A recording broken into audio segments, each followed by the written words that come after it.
সুপ্রিয় শিক্ষার্থী বন্ধুরা, আজকের অনলাইন ক্লাসে সবাইকে স্বাগত। কেমন আছো তোমরা? নিশ্চয়ই তোমরা সকলেই ভালো আছো, আর আমিও ভালো আছি। আমি কুমার রঞ্জিত সুব্রত, সহকারী শিক্ষক, মোহাম্মদপুর উচ্চ বিদ্যালয়, জগৎবের, পাটগ্রাম, লালমনিরহাট। তোমরা সকলেই জানো যে সারা দেশে কোভিড-19-এর কারণে আবারও শিক্ষা প্রতিষ্ঠানগুলো বন্ধ করে দেওয়া হয়েছে। মূলত সেই কারণে আজকে আমি তোমাদের সামনে এই অনলাইন ক্লাসে হাজির হয়েছি। তো আজকে আমি তোমাদের নবম ও দশম শ্রেণীর গণিতের ৪র্থ অধ্যায় সূচক ও লগারিদম, এখান থেকে কিছু সমস্যা নিয়ে আমি আলোচনা করব। তো শিক্ষার্থী বন্ধুরা, চলো আর কথা না বাড়িয়ে আমাদের মূল পাঠে ফিরে যাই।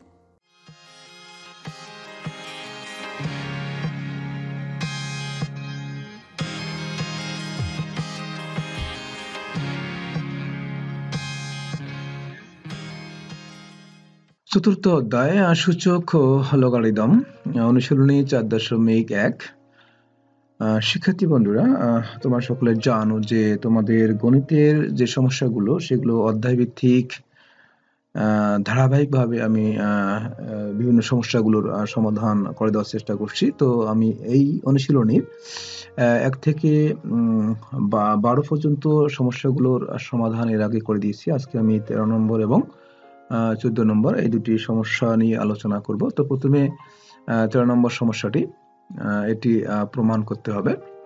তো প্রথমে আমরা এই সমস্যাটির একটি পক্ষ বাম পক্ষ আর একটি পক্ষ আছে ডান পক্ষ, অর্থাৎ বাম পক্ষ এবং ডান পক্ষ আছে। তোমরা জানো যে প্রমাণ করতে গেলে বাম পক্ষ এবং ডান পক্ষ মিল করতে হয়। সেক্ষেত্রে আমরা প্রথমেই কি করব, আমরা লিখতে পারি যে প্রমাণ করতে হবে, লেখার পর আমরা এটা লিখতে পারি।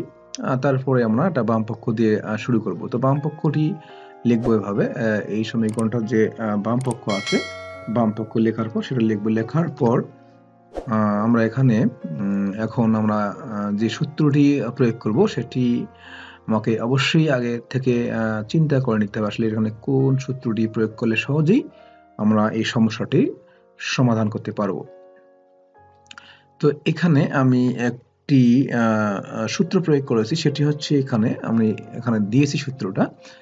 সেটা হচ্ছে যে যদি ভিত্তি একই হয় তাহলে ভাগের সময় পাওয়ারগুলো বিয়োগ হয়। আমি আবারও বলছি যে যদি ভাগের সময় ভিত্তি একই হয় এবং সেক্ষেত্রে ভিত্তিটা লেখার পরে উপরের পাওয়ার বিয়োগ নিচের পাওয়ার, অর্থাৎ ভাগের সময় পাওয়ারগুলো বিয়োগ হয়। তো এখানে ভিত্তি একই হচ্ছে এ। তো এখানেও কিন্তু দেখতে পাচ্ছি আমরা যে এখানে এই যে প্রথমে a to the power l divided by a to the power m।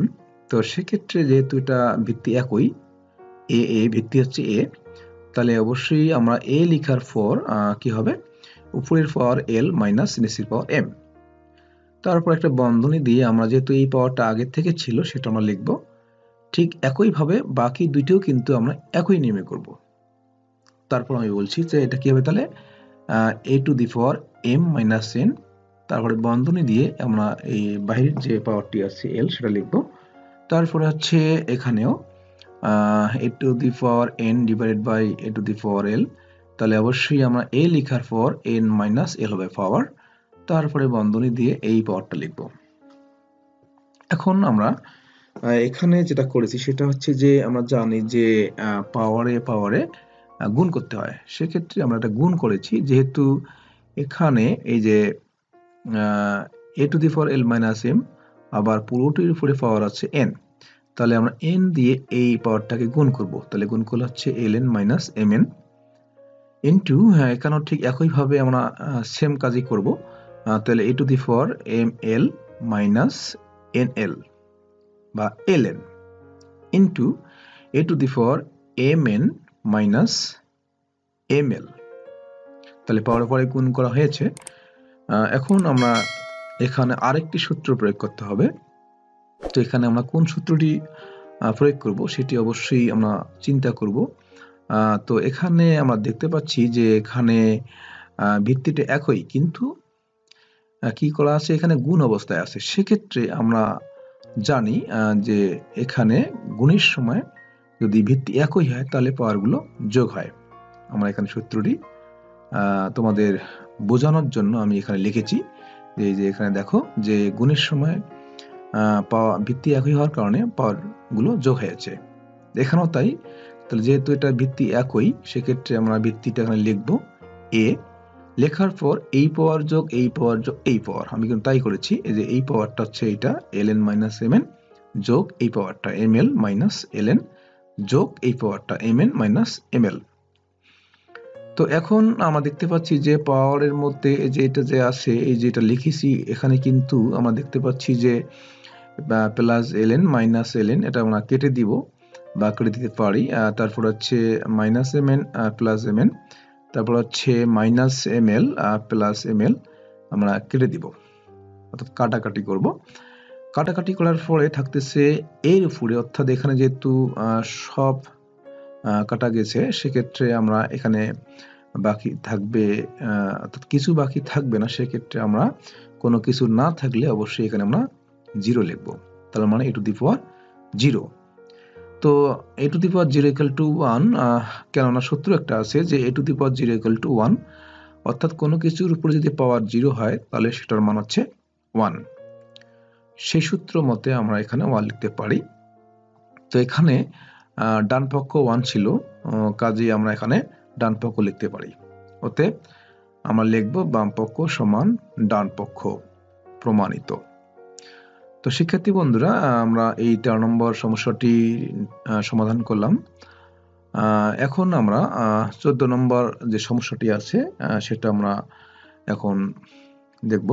তো 14 নম্বর সমস্যাটি হচ্ছে যেটা, এটাও কি করতে হবে, প্রমাণ করতে হবে যে a to the power p plus Q divide by a to the power 2r into a to the power q plus r divide by a to the power twice p into a to the power r plus p divide by a to the power twice q equal to 1। তো বরাবরের মতোই এবারও আমরা কি লিখব, বাম পক্ষ লেখার পরে আমরা এইটার বাম পক্ষটা এখানে লিখব। লেখার পর আমি আবারও বলবো যে এখানে কোন সূত্রটি প্রয়োগ করতে হবে সেটা আমাদের অবশ্যই একটু চিন্তা করতে হবে। তো চিন্তা করার পর আমরা সূত্রটি এখানে প্রয়োগ করব। তো এখানে কোন সূত্রটি প্রয়োগ করছি সেটা হচ্ছে আমি এখানে লিখে দিয়েছি, যে এখানে আসলে যে ভাগের সময় যদি ভিত্তি এক হয়ে তাহলে পাওয়ার বিয়োগ হয়ে যায়, আমরা এখানে সেটাই করেছি। যে এখানে যেহেতু ভাগ এটা তাহলে এবং ভিত্তি এক হয়, সেক্ষেত্রে আমরা ভিত্তিটি লেখার পরে এই পাওয়ারগুলো বিয়োগ করে দেবো, অর্থাৎ উপরের পাওয়ার বিয়োগ নিচের পাওয়ার। তাহলে উপরের পাওয়ার হচ্ছে p প্লাস কিউ মাইনাস নিচের পাওয়ার হচ্ছে 2r। একইভাবে কিন্তু আমরা এই দুটোও করেছি। তারপর আমি তোমাদের বোঝানোর জন্য আমি আবারও এগুলো নিয়ে আলোচনা করব।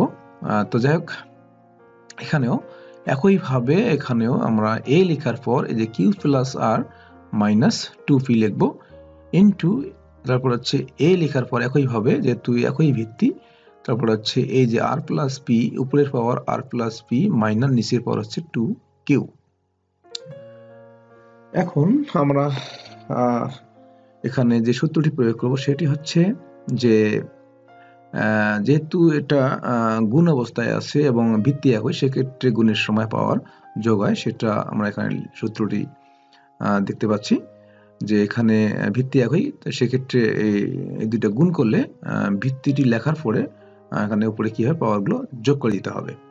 তো এখানে আমরা তাই করেছি যে এখানে যেহেতু গুণ অবস্থায় আছে এবং ভিত্তি একই, সেক্ষেত্রে আমরা a লেখার পর এই পাওয়ারটা যোগ এই পাওয়ারটা যোগ এই পাওয়ারটা, অর্থাৎ p plus Q minus 2r plus Q plus r minus 2p plus r plus p minus 2q।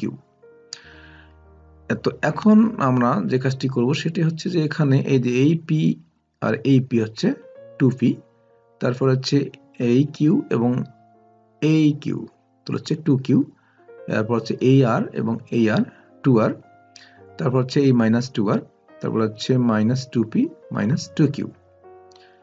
এরপরে আমরা এটা 2p মাইনাস 2p কেটে দেব, তারপর হচ্ছে প্লাস 2q মাইনাস 2q কেটে দেব, তারপরে প্লাস 2r মাইনাস 2r কেটে দেব। কেটে দিলে কি হবে, কিছুই থাকবে না, অর্থাৎ 0 দিতে হবে। তাহলে a টু দি পাওয়ার 0, তাহলে a to the power 0 equal to আমরা 1 লিখতে পারি। যেহেতু a to the power 0 equal to 1, এটা একটা সূত্র আছে, অর্থাৎ কোনো কিছুর উপরে পাওয়ার 0 হলে সেটার মান 1 হয়। তাহলে আমাদের ডান পক্ষে 1 ছিল, তাহলে কাজে আমরা এখানে ডান পক্ষ লিখতে পারি। অতএব বাম পক্ষ সমান ডান পক্ষ প্রমাণিত। তো শিক্ষার্থী বন্ধুরা, এই হচ্ছে তোমাদের 13 নম্বর এবং 14 নম্বর সমস্যার সমাধান। শিক্ষার্থী বন্ধুরা, এতক্ষণ থেকে আমি তোমাদের যে সমস্যাটি নিয়ে আলোচনা করলাম, আশা করি তোমরা বুঝতে পেরেছো। তো এতক্ষণ থেকে আমার সঙ্গেই থাকার জন্য সবাইকে ধন্যবাদ। সকলের জন্য আমি শুভকামনা করছি।